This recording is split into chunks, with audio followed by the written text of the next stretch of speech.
রাধে রাধে বন্ধুরা, সুপ্রভাত সকলকে। কেমন আছো তোমরা সবাই? আশা করছি সবাই খুব ভালো আছো। আর আজকে জানো তো কোনো রান্নাবান্না নেই আমার। আজকে খুব ভালো লাগছে ঘুম থেকে উঠেই। আজকে একটু লেট করে উঠেছি সেজন্য। তাই ভাবছি আজকে রান্না বান্না করবো না, তবে এই রান্নাঘরটাকে না খুব সুন্দর করে ডিপ ক্লিন করবো।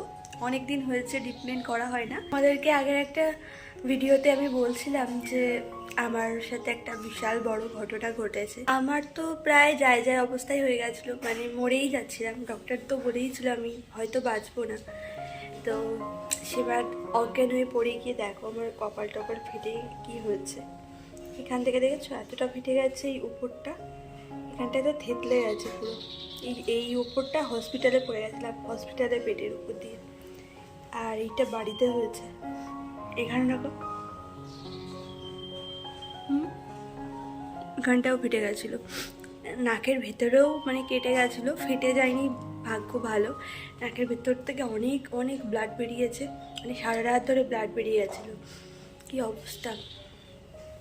আর পেটে হয়েছে অনেক বড় একটা অপারেশন হয়েছে। আমার যেহেতু একটোপিক প্রেগনেন্সি হয়েছিল, তো আবার সিজার করতে হয়েছিল, সেজন্য আমার দুবার সিজার হয়ে গেছে। মানে অনেক কিছু হয়ে গেছে। আর এই 2 বছর পূর্ণ হলো আমার সাথে এরকম হয়েছে। আগের কোনো একটা ভিডিওতে আমাকে একটা বন্ধু কমেন্ট করে বলেছিলে যে আমার কপালে এগুলো কিসের দাগ, আর সেজন্যই তোমাদেরকে বললাম। তোমরা অনেকেই কিন্তু এই ঘটনাটা জানো, আমি আগের অনেক ভিডিওতেই বলেছিলাম। তবে নতুন যারা এসেছো তোমরা হয়তো জানো না, আর সেজন্যই আরেকবার বলে দিলাম। তো যাই হোক, এদিকে দেখো আজকে সকালটা একটু অন্যরকমই ছিল। মানে একটু না ল্যাদ খেয়ে খেয়েই কাজকর্মগুলো করছিলাম। অন্যদিন যেরকম তাড়াহুড়ো করে সমস্ত কিছু সারি, আজকে আর সেরকমটা হয়নি। আজকে একটু ধীরে সুস্থেই কাজকর্মগুলো করেছি।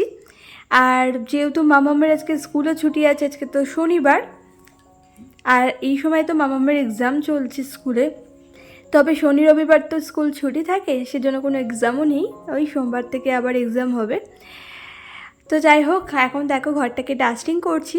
তো এই ঘরটা দেখলাম খুবই অগোছালো হয়ে পড়ে রয়েছে। মামাম সবসময় এই ঘরে খেলা করে, তো সেজন্য এরকমই অবস্থা হয়ে যায় জানো না। ওই যতই আমি গোছাই না কেন, একটু পরেই কিন্তু আবার সেই হয়ে যাবে, আমাকে আবার সেই গোছাতে হবে। বাড়িতে একটা বাচ্চা থাকলে দেখবে যতই ঘরবাড়ি গুছিয়ে রাখো না কেন, দিনের শেষে কিন্তু সেই অগোছালোই হয়ে যায়। তবুও আমাদেরকে ওই একই কাজ কিন্তু করে যেতে হয়, নিজেকে স্যাটিসফাই করার জন্য। নইলে দেখবে ঘর বাড়ি অগোছালো থাকলে নিজের কাছেই কেমন একটা খারাপ লাগে, তাই না? তো যাই হোক, এইদিকে তো আমি ঘর ডাস্টিং করছি, আর একদিকে তোমরা লক্ষ্য করেছো আমি ভাতের হাঁড়িটা কিন্তু ঘরের মধ্যেই রেখে দিয়েছি। যেহেতু আজকে আমাদের এখানে মা শীতলা পুজো, আর শীতলা পুজোর দিন না কোনো রকম আগুন ধরাতে নেই। ওই আগের দিন রাত্রেবেলায় রান্না করে রাখতে হয়, তো সেই রান্নাবান্নাগুলোই খেতে হয়, মানে পান্তা ভাত খেতে হয়। আর সাথে বড়া টড়া এই সমস্ত ভেজেছি আর কি। আর সেজন্য না ঘরেই রেখে দিয়েছিলাম। আসলে আগের দিন তো আমিষ রান্নাবান্না হয়েছে, তো রাত্রেবেলায় তো খাওয়া দাওয়ার আগেই আমি এগুলো বানিয়ে রেখেছিলাম। তো গ্যাস ওভেন টোভেন খুব ভালো করে মুছে টুছে তারপরেই বানিয়েছিলাম। তারপরে এগুলো নিয়ে না ঘরের মধ্যেই রেখে দিয়েছিলাম, যদি আবার আমিষের সাথে ছোঁয়া লেগে যায় সেজন্যই। আর তার উপরে রান্নাঘরে না একটু ইঁদুরেরও উপদ্রব আছে, ওই জন্য খাবার টাবার রান্নাঘরে সেরকম একটা রাখি না। তো এমনি রোজই তো রাখাই হয়, তবে এই যেহেতু সারা রাত থাকবে, তো সেজন্যই ঘরেই রেখে দিয়েছিলাম। তো যাই হোক, ওদিকে দেখতেই পেলে কি কি ভেজেছি। একটু ডালের বড়া করেছি, সাথে করেছি পাঁপড় ভাজা, আর করেছি আলুর চিপস। তো যাই হোক, এইদিকে দেখো এখন চলে এসেছি ঘরে বিছানাটা গোছাতে। এতক্ষণ তো মামাম ঘুমোচ্ছিল, আর সেজন্য বিছানাটা গোছাতে পারিনি। আর ঘুম থেকে উঠেই ওর মুখে দেখলে এক গাল হাসি। আসলে কি হয়েছে বলো তো, মামামের স্কুলে তো সোমবারে যে পরীক্ষাটা আছে সেটা হলো ইতিহাস আর গান। তো উঠো গো ভারত লক্ষ্মী যে একটা গান আছে না, তো সেই গানটা খুবই কঠিন। তাও আবার ওই একদিনে ওকে মুখস্থ করিয়েছি, মানে আগের দিন রাত্রেবেলা ধরো করিয়েছি। তো বলছিলাম সকালবেলায় উঠে ওটা বলতে, মানে ঘুম থেকে যখন উঠেছি তখনই বললাম ওটা বল দেখি তোর মনে আছে কি না। আর ঠিকঠাক বলতে পারলে তোকে একটা সারপ্রাইজ দেবো। ও কিছুদিন আগেই না একটা পেন পছন্দ করেছিল, কেনার কথা আমার কাছে বলেছিল, তখন আমি ওকে কিনে দিতে পারিনি। তো বলেছিলাম অন্য এক সময় আমি দেবো খানে। তো সেটাই আজকে বললাম কি, যদি তুই বলতে পারিস তোকে আমি দেবো টাকা, তুই কিনে নিস। আর গানটা দেখলাম পুরো ঠিকঠাক বলেছে, সাথে সাথেই কিন্তু ওকে পেন কেনার টাকাটা আমি দিয়েছি, বলেছি এখন রেখে দে, সোমবার যেদিন স্কুলে যাব সেদিন আমার কাছে দিস, তখন আমি কিনে দেবো। আসলে আমার কাছে যদি টাকাটা থাকে আমি তো খরচা করে দিতে পারি, অনেক সময় সংসারে এটা সেটা লাগে, তো তখন যদি আমি খরচা করে ফেলি তো সেটা ভেবেই না ওর কাছেই দিয়ে রাখলাম যে ও কোথাও একটা রেখে দিক। আজকে রান্না নেই বলেছে, আর কোনো কাজ নেই তা না, অনেক কাজ আছে, তো এক এক করে সমস্তটাই সারবো। তো চলো দেখতে থাকো, আশা রাখছি তোমাদের ভীষণ ভালো লাগবে আজকের এই ভিডিওটা। তো একটা লাইক করে দিও। আর আজকে জানো তো ভেবেছিলাম রান্নাঘরটা পরিষ্কার করব, অনেক দিন তো রান্নাঘরটাকে ডিপ ক্লিন করা হচ্ছে না। এমনি তো রান্নাবান্না করার পরে প্রতিদিনই আমি রান্নাঘরটাকে মুছি, ভালো করেই মুছি।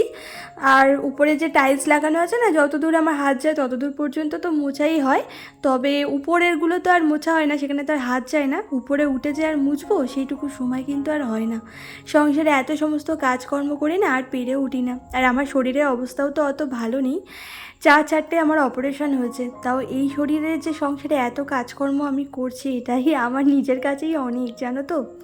খুব কষ্ট তো হয়, তবুও ওই যে করতে হয় সেজন্য করি, এরকম একটা ব্যাপার। আর আজকে না হঠাৎ করেই দেখলাম কি মাজার মধ্যে প্রচণ্ড পরিমাণে পেইন হচ্ছিল, আর সেজন্য ভাবলাম থাক আজকে আর করবো না, অন্য দিন করবো ওখানে, কারণ নিজের শরীরকে কষ্ট দিয়ে তো কোনো লাভ নেই। নিজের শরীরের কথা তো নিজেকেই ভাবতে হবে, নিজের শরীরের কথা ভাবার মতো দেখবে অন্য কেউই থাকে না। আর তোমাদের দাদাভাইয়ের সময়ই কোথায় আমার কথা ভাবার, ও নিজের কাজ নিয়ে এত ব্যস্ত, আর কি বলবো। আর সংসারে A to Z কাজ সমস্ত কিছুই কিন্তু আমি করি, এমনকি বাথরুম পরিষ্কারটাও পর্যন্ত আমাকেই করতে হয়। তোমাদের দাদাভাই সেইটুকু করারও সময় নেই এমন জানো না। তো যাই হোক, তো এদিকে দেখো অনেক জামা কাপড় ছিল, এর মধ্যে কিছুটা তো ওই গত দিনের জামা কাপড়, তো সেগুলোই এখন ভাঁজ করে গুছিয়ে রাখছি। আগের দিন না ওই যে হালকা হালকা ভেজা ছিল বলে সকালে আবার ছাদে দিয়ে এসেছিলাম, তো সেগুলোই শুকিয়ে গেছে, তো নিয়ে এসে দেখো এখন ভাঁজ করলাম। প্লাস হচ্ছে আরও টুকটাক কিছু জামা কাপড় থাকে এক্সট্রা, ধরো আগের দিন কিছু শুকিয়েছিল সেগুলোও। তো যাই হোক সমস্ত জামা কাপড়গুলো গুছিয়ে ওই যে ওয়ার্ড্রপের ভেতরে রেখে দিয়েছি। আর ডেলি ইউজের জামা কাপড় না আমি ওয়ার্ড্রপের ভেতরেই রাখি। আর তারপরে না একটু ওয়ার্ড্রপের উপরটাও পরিষ্কার করে নিলাম। ওয়ার্ড্রপের উপরটা না যতই পরিষ্কার করি না কেন প্রতিদিনই জানো না এর উপরে সমস্ত জিনিসপত্র এইভাবেই ছড়ানো থাকে, ওই রোজই কিন্তু আমাকে করতে হয় একই কাজ। তো যাই হোক তারপরে আমরা সকালেই 3জন মিলে পান্তা খেয়ে নিয়েছিলাম। আর তারপরে না এখানে দেখলাম একটা আখের রসালা এসেছিল, আর একটু আখের রস ওই জন্য খেয়ে নিলাম। আর আগের দিন আমাকে হাউসওয়াইফ ঝুমা থেকে দিদিভাই কমেন্ট করেছিলে যে আগে চ্যানেলটা তুমি ওপেন করো, আমিও আমার ওই চ্যানেলটা না ডিলিট করে দিয়েছিলাম, নতুন করে খুললে না আবার অনেক টাইম লাগে। তুমি হয়তো ঠিকই বলেছো, নতুন করে আবার শুরু করতে না অনেকটা পরিশ্রম আর অনেকটা ধৈর্যও লাগে।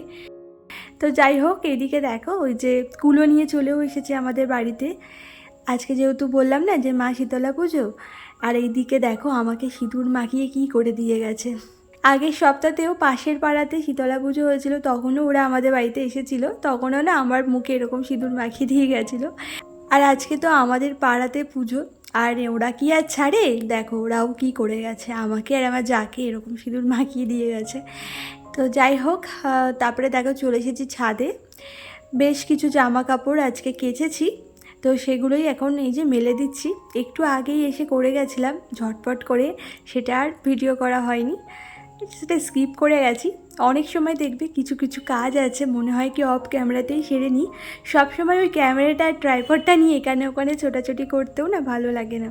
তোমাদের সকলের অনেক অনেক ভালোবাসা পেতাম, তখন হয়তো এনার্জিটা আরও দ্বিগুণ বেড়ে যেত। তবে এই যে ভিউজ ডাউন একভাবে, কত দিন ধরে চেষ্টা করে যাচ্ছি এখনও পর্যন্ত সাকসেস পাচ্ছিই না, জানি না কপালে সাকসেস আছে কি না। তো যাই হোক আরও অনেক কাজকর্ম ছিল, সমস্ত কিছুই ওই যে অফ ক্যামেরাতেই সেরে নিয়েছি। এখন দেখো স্নান করে পুজোটাও দিয়ে নিয়েছি। তো চলো বন্ধুরা আজকের ভিডিওটা এই পর্যন্তই, আশা করছি তোমাদের একটু হলেও ভালো লেগেছে। সবাই খুব ভালো থেকো, আবারও দেখা হবে নতুন কোনো ভিডিওতে।